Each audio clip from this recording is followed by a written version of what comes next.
সকল আপনাৰা জানি নিশ্চয় সুখী হব। আগন্তুক 14 এপ্ৰিল 2025 সোমবাৰে ডবকা এডিসি মেমোৰিয়াল হল প্ৰাংগণত এদিনীয়া কাৰ্যসূচীৰে ৰাতিপুৱা 10 বজাৰ পৰা সন্ধিয়া 5 বজালৈকে আমাৰ ডবকা এডিসি মেমোৰিয়াল হল প্ৰাংগণত প্ৰাক্তন বিধায়ক তথা উত্তৰ পূৰ্ব ভাৰতৰ প্ৰথম আমিৰে শৰীয়ত মৌলানা আব্দুল জলিল চৌধুৰী ৰহমতুল্লাহ আলাইহিৰ জীৱন আদৰ্শ আৰু কৰ্মৰাজিৰ ওপৰত এখন সেমিনাৰ আলোচনা চক্ৰ আয়োজন কৰা হৈছে। এই আলোচনা চক্ৰক কেন্দ্ৰ কৰি এখন স্মৃতিগ্ৰন্থ স্মৰণিকা প্ৰকাশ কৰা হ'ব এই দিনাখন। গতিকে এই অনুষ্ঠানখনক সাফল্যমণ্ডিত কৰিবৰ কাৰণে আজি কেন্দ্ৰীয় নদুৱাতুত তামিৰৰ প্ৰতিনিধিসকলৰ উপস্থিতিত ডবকা এডিসি মেমোৰিয়াল হলত এখন অভ্যৰ্থনা সমিতি গঠন কৰা হৈছে।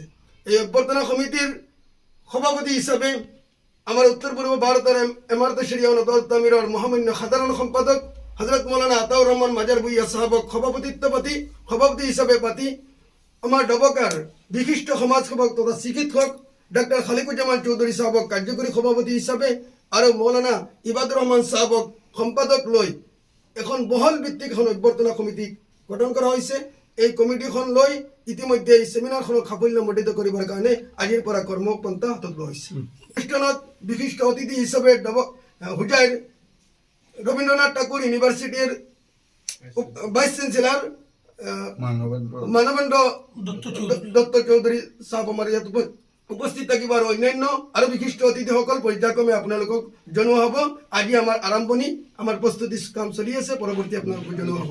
এই ক্ষেত্ৰত আমি অসম তথা উত্তৰ পূৰ্ব ভাৰতৰ সকলো অসমীয়া জনসাধাৰণক তেওঁলোকৰ সহায় সহযোগিতা উপস্থিতি কামনা কৰিছোঁ।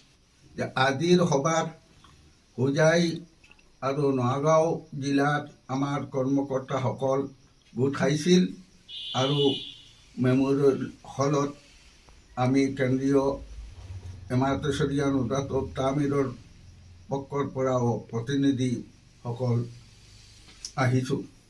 ইয়াতে বিস্তাৰিত আলোচনা বিবেচনা কৰি আমাৰ ইয়াতে এটা জোৰালো অভ্যৰ্থনা কমিটি গঠন কৰা হৈছে। আজিৰ পৰা আমাৰ এই অনুষ্ঠান এই সেমিনার সাফল্যমণ্ডিত করার কারণে কাম হাতত নিয়া হয়েছে। গতিকে আমি উত্তর পূর্ব ভারতের গোটেই ঠাইৰ আমাৰ যিমান সচেতন মানুহ আছে গোটেই ওচৰত আহ্বান কৰিছোঁ যে হজৰত মৌলানা শেখ আব্দুল জলিল চৌধুৰী ৰহমতুল্লাহ আলাইহি এজন সমাজ সংস্কাৰক যেনেকা আছিলে তেনেকা অসম বিধানসভাৰ এজন 6 বাৰৰ বিধায়কো আছিলে। 27 বছৰ তেওঁ বিধানসভাত আছিলে আৰু জাতি ধৰ্ম ভাষা বৰ্ণ নিৰ্বিশেষে তেওঁ গোটেই অসমৰ কাৰণে তেওঁৰ অৱদান এইবিলাক নৱপ্ৰজন্মে জানিব লাগিব। সেইকাৰণে আমি বিশেষ কৰি ছাত্ৰ যুৱক আৰু ইণ্টেলেকচুৱেল মানুহক আহ্বান কৰি আছোঁ যে এপ্ৰিলৰ 14 তাৰিখৰ এদিনীয়া যে সেমিনাৰ হৈ আছে এই সেমিনাৰত যাতে গুৰুত্ব সহকাৰে সকলোৱে আহি এইবিলাক এই মহামানৱৰ আত্মজীৱনীৰ পৰা জানিব পাৰে আৰু তাতে তেওঁৰ স্মাৰক গ্ৰন্থ উন্মোচন হ'ব, সেইটোও তেওঁলোকে পাব। ইয়াৰ ভিতৰতে যদি কোনোবা ভাই তেওঁ সম্পৰ্কে লিখিব লাগে আৰু স্মাৰক গ্ৰন্থ ছাপাব লাগে তেনেহ'লে 1 সপ্তাহৰ ভিতৰতে তেওঁলোকে আমাৰ ওচৰত পঠাই দিলে আমি তেওঁলোকৰ লিখনিও স্মাৰক গ্ৰন্থত উঠাম। এই বুলি সকলক আহ্বান ৰাখি মোৰ বক্তব্য ইয়াতেই শেষ।